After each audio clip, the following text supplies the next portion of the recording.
এইটা কোলোমা নামে একটা সিটি মিশিগানের, লেক মিশিগানের পাড়ে।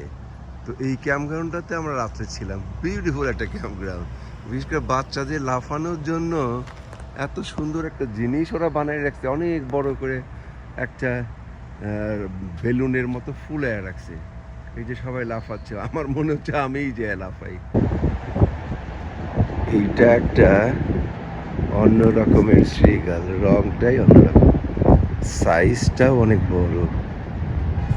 ওরে বাবা, যদি ঠোকর দেয়।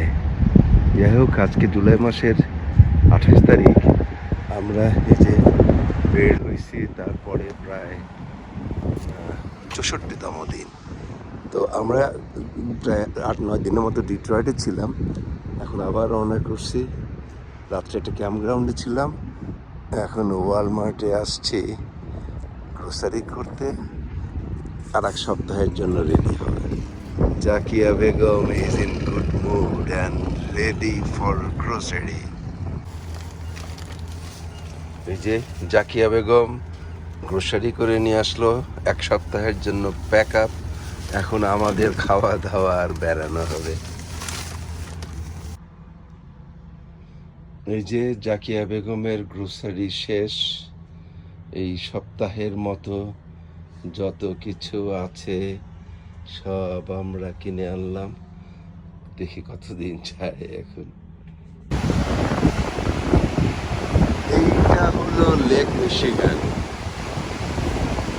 গ্রেট লেকসের 5টা যে লেকের সবশেষ লেকটা আজকে আমরা দেখলাম আমাদের রুটের ভিতরে। এইটা ওই পারে ইলিনয়েজ আর এই পারে হচ্ছে মিশিগান। খুব সুন্দর একটা ডেইলস এরিয়া বানায় রাখছে। সবচেয়ে ইন্টারেস্টিং হলো যে এই যেখানে আমার একটা স্যান্ড ডুন আছে সমুদ্রের পাড়, এই লেকের পাড় দিয়ে।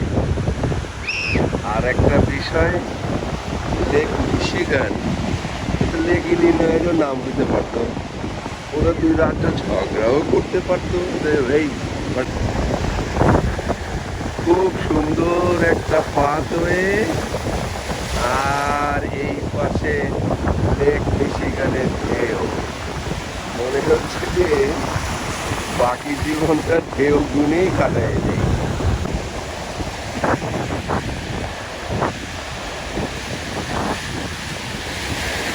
সব আশ্চর্যজনক ঘটনা ঘটতেছে। এই যে ঢেউগুলি বাড়ি গেয়ে গেয়ে একদম উছলে উঠতেছে। ওরে বাপরে বাপ, এই ফুলগুলি তো আরো সুন্দর দেখা যায়, ভয়ানক সুন্দর। মাঝখানে আবার একটু পিঙ্ক, হয়তো অন্য কোনো কিছু পড়ছে এখন উপর থেকে। গর্জিয়াস। এখানে আমরা লাঞ্চ করার জন্য নামছি। এখন রাস্তার ওই পাশেও মেডিটেরিয়ান ফুড, আবার এই দিকেও মেডিটেরিয়ান ফুড। কি যে খাবো আমরা।